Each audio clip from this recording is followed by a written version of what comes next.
Hey folks, it's Fernando doing another video for the More Survivalist Pocket EDC update, first one of this year 2015. I don't remember if I did the previous one for the previous month for December 2014. Probably not. Maybe there wasn't really that much new. This time there's a couple of new things that have been tweaked and adjusted. Still pretty much working with the same philosophy in general. I always will have a wallet, cell phone, and I try to have always a pocket knife, multi-tool, flashlight, and lighter, and having a backup of all of those in my keychain. You know, having this thing of 2 is 1 and 1 is none. Okay, so with that in mind, I always try to have a backup of all of those, so as to have spares in case anything goes wrong. So let's get right to it. Still with the same cell phone and wallet. The cell phone is a Note 2, which, you know, it's big, it has a large screen and a huge battery. I end up using it a lot around the house, ironically, and not using it for calls. You know, that's maybe one of the things I use it the least for. But this thing about the phablet, which sounds weird, but it's actually how you end up using it mostly, as a little tablet, so as to check stuff, check mails, messages, and such. So very happy with it. Whenever I'm gonna be upgrading next time, I'm gonna be going still for a Note, because I'm a believer. I think it's better to have a bigger phone with a bigger screen and larger battery. So that's in terms of cell phone. Yes, of course, the OtterBox Defender, so as to protect it in case it falls, bumps. You know, people break phones all the time. If you have one of these cases, the phone is going to be protected. Wallet, same as before. I haven't found one that I like better yet, and you know, this one has the cards in the right direction, little pocket. So yeah, and it's compact enough. So still going with the same wallet as always, keeping an open mind, of course. If something nicer, better comes across, don't have a problem going with that. In terms of sunglasses, this is something that I don't see a lot of people using all the time. You know, if I'm forgetting mine, I will go back. You know, if I'm in the car and I see that I don't have them, I will come back and pick them up. I'm so used to having them that wind bothers me, you know, the sun bothers me. Whenever I don't have sunglasses, I really do miss them, so I make sure I have them. These are Wiley X SG-1, and I think this is the first time I'm showing them. I'm going to be doing a proper review of these. Before these, I had the Wiley X revolvers, which were fantastic. These have a great reputation as well. Good eye protection. These are very sturdy, usually very common among military personnel. They are issued these, I believe. So these are pretty much classics within the military type of goggles.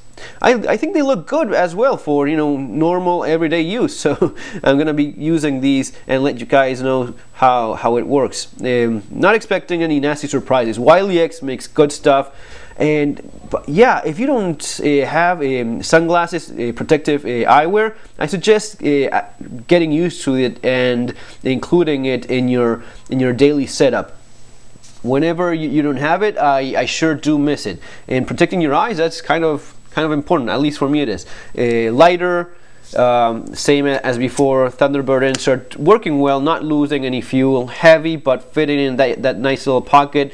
I just like having a lighter with me. I end up using it every once in a while, not very often, not nearly as often as some of the other stuff, but often enough that I know. And you know, it's one of those essentials that you really do want to cover. You don't want to be without a lighter. I at least know that I don't want to be without one. And since you have options, you have very small ones available, it's a pretty good idea. And why not, like the fire steel and such? I don't have anything against fire steels. I think they're fantastic, but they don't provide a flame. When you're, you know, lighting candles for a birthday, you know, when you're starting a water heater that works on natural gas, when you need an actual flame, the fire steel is kind of a drag, because you have to first turn that spark into a flame. So it's not the same thing. It has its place in the bushcraft survival type of wilderness survival type of deal, I think that it's still a very good idea to have a lighter, so as to have an actual flame right there. Maybe it doesn't look as nice in videos and such,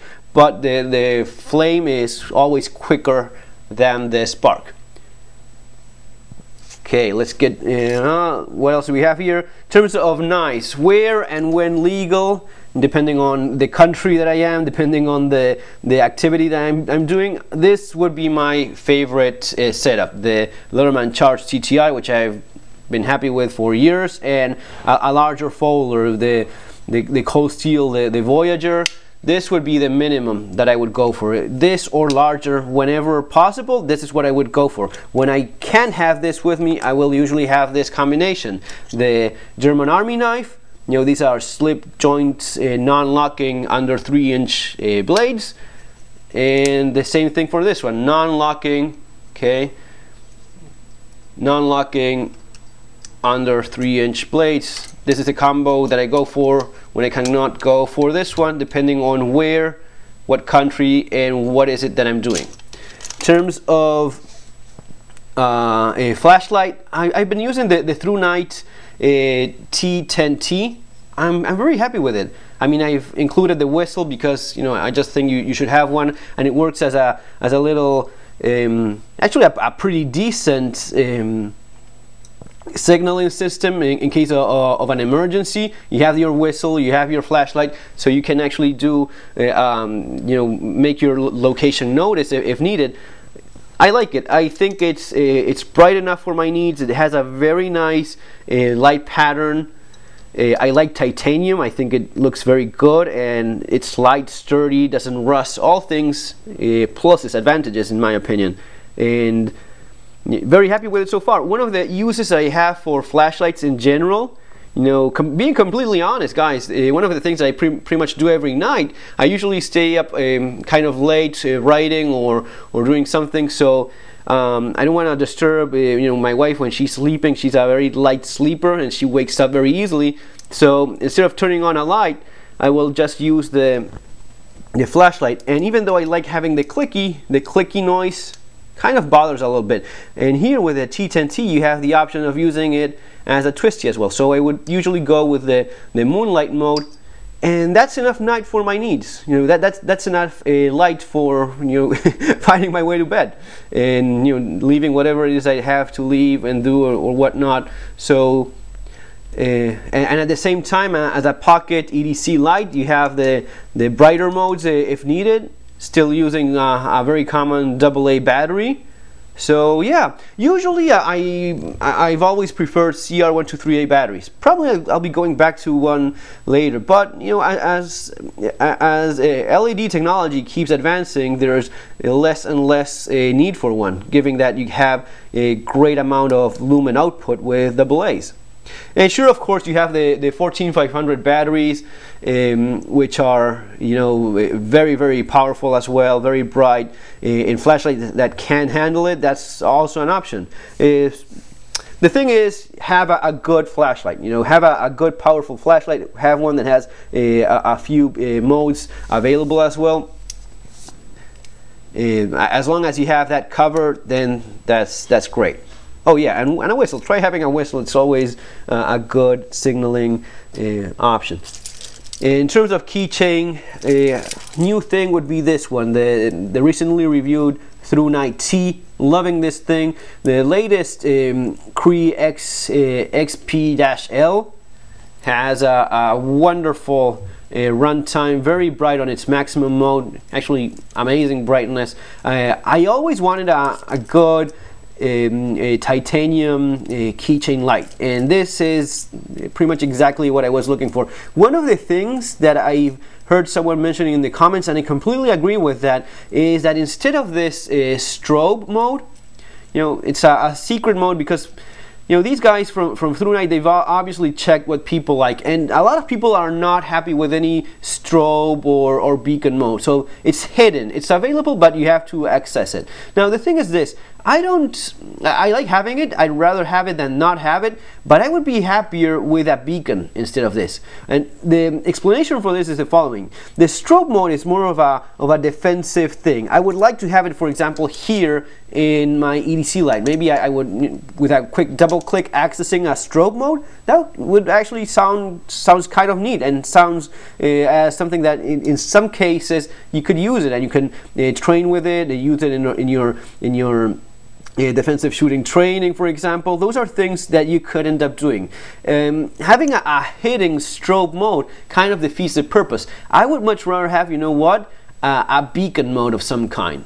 A beacon mode in case there's an emergency, a disaster, and you want to make my position noticed before collapsing or something like that. You could see how maybe accessing that beacon mode and leaving it on, would at least signal your position. Now, there was a guy mentioning that he liked this for riding his bicycle, and I completely agree. I mean, this would be something. Let's suppose you have a car accident on the side of the road, and you have to walk for a certain distance in a highway, dark, and you want to make your position noticed. This strobe would work rather well for that. Actually, it could save your life and avoid getting hit by a car. So it is nice. I would rather have, I think, a slower strobe, or maybe a fast beacon mode of some kind with a stronger flash and a lighter one, so as to have a better run time, for several hours. That would be something that I would be, interested in. Okay, just digressing here, but a few thoughts there. Peanut lighter, titanium as well. As I said before, I like titanium because it doesn't look as bad as aluminum when you start using it, and the finish starts wearing off.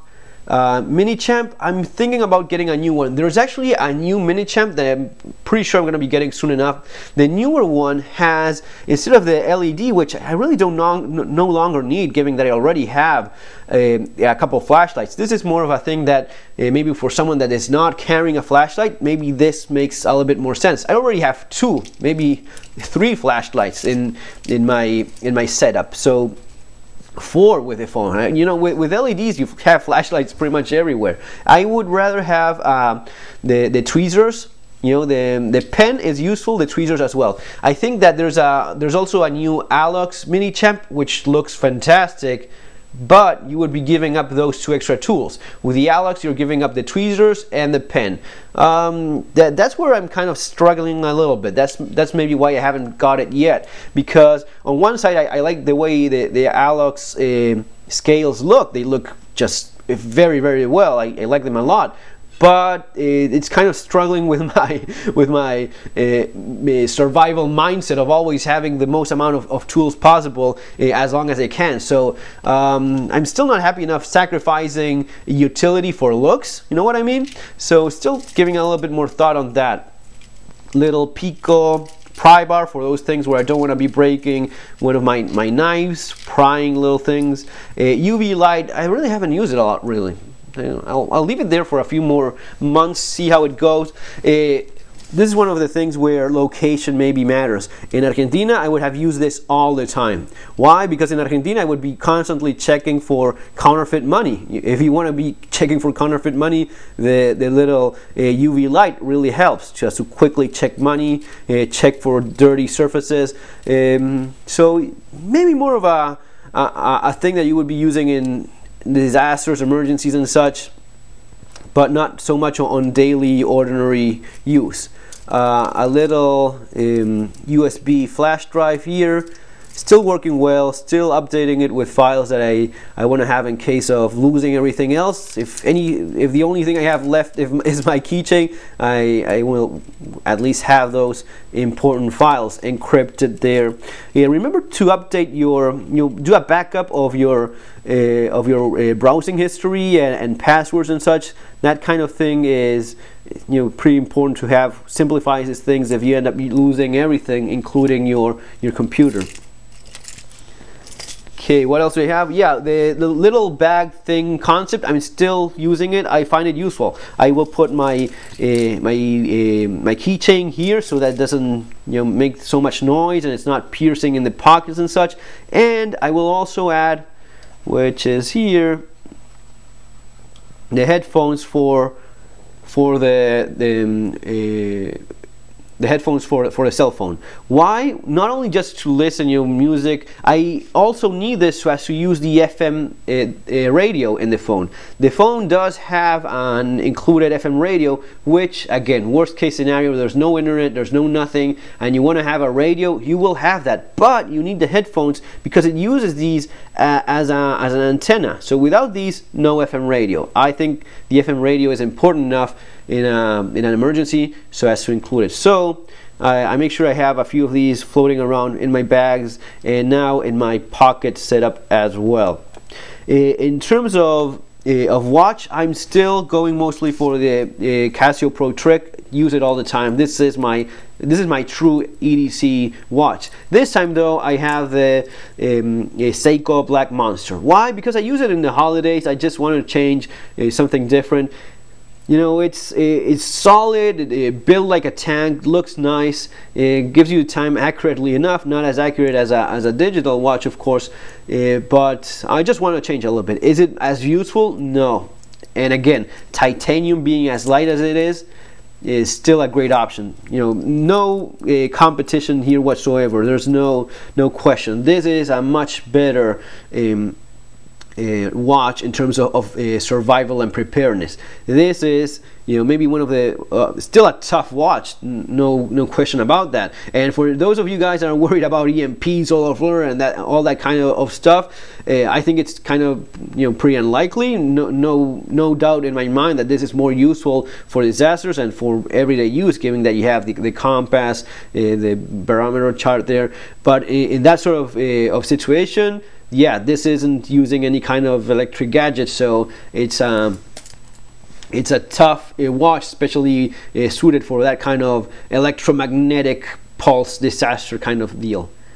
But you know, I'm not going to be using it, you know, much longer. Probably I'll get bored with it a few more days and go back to my to something utilitarian, the Pro Trick. But so far, still using it. So yeah, that's pretty much it, guys. I don't think I'm missing anything here. I think I covered everything. You know, I always have like a bag with me with some stuff, and I should do another EDC bag video in case something has changed that I cannot remember right now. But yeah, the car keys. This is, you know, still the same old setup, just saddleback leather tag, car keys, and a Boker pry bar and a little keychain light, which surprisingly does get a lot of use, given that it's practical there in the car and there's always something being dropped, or after closing the garage door before turning the lights on. This is kind of handy.